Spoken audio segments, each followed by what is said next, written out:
So what's up guys, may bago po tayong Call of Duty Mobile Injector.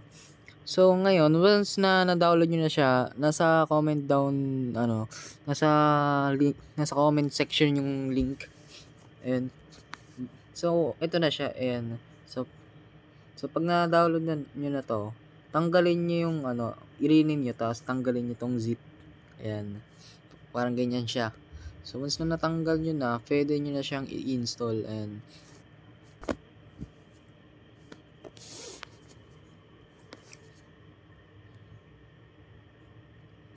so ito, so ang gawin nyo lang, more details, and then install anyway. And so yun, installed na siya. So check lang natin dito.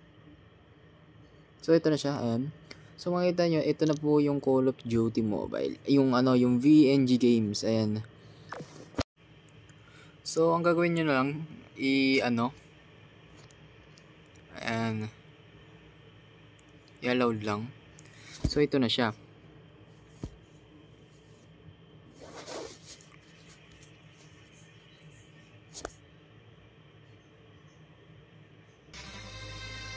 So dito, pwede nyo naman i-okay.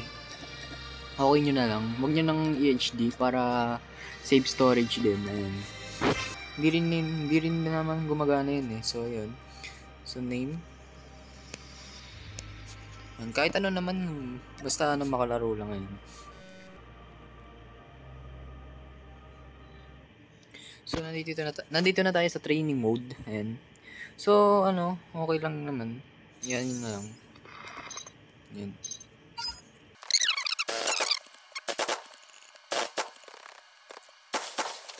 So yan, tapos na. Ayan, tapos na yung tutorial. So ang gawin natin, restart lang. And then join lang ulit. Ayan. So ito na, lumabas na siya. Ayan. So ito makita nyo po to. Ayan. Ito po siya. Ayan. So ito yung mga legendary skins, mythic skin, and marami po. Ayan, DLQ 33 Lotus Flames, Type 19, mga yan. Latest skin. Ayan. So meron din hacks, menu. Pero bahala na kayo, nasa decision na po yan kung gusto niyo gamitin yan. Pero ako ang gagamitin ko lang naman dito is characters and mythic and legendary skins. Ayun lang. So ngayon, bago po pala kayo mag-inject, ang gawin nyo muna is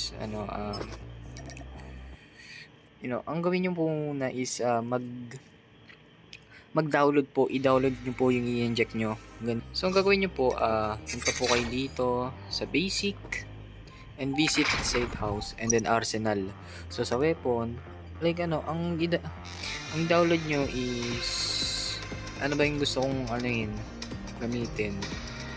So try natin gamitin yung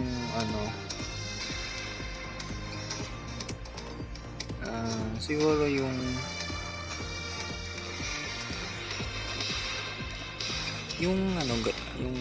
ito na lang, Type 19.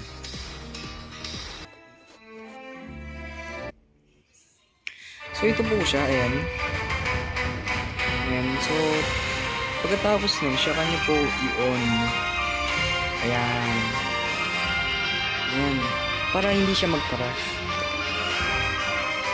Ayan. So try na natin.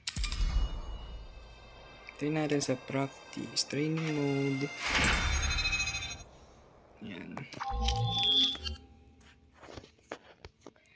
Marami din siyang characters. Ayan, may characters din. Marami din.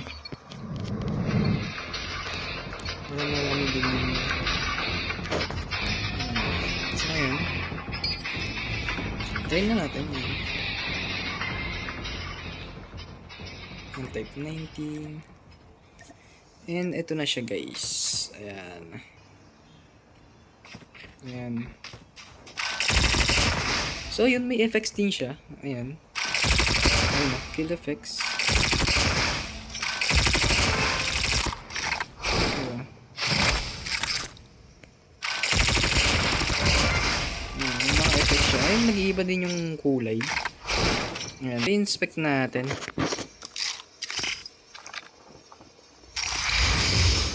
Alright.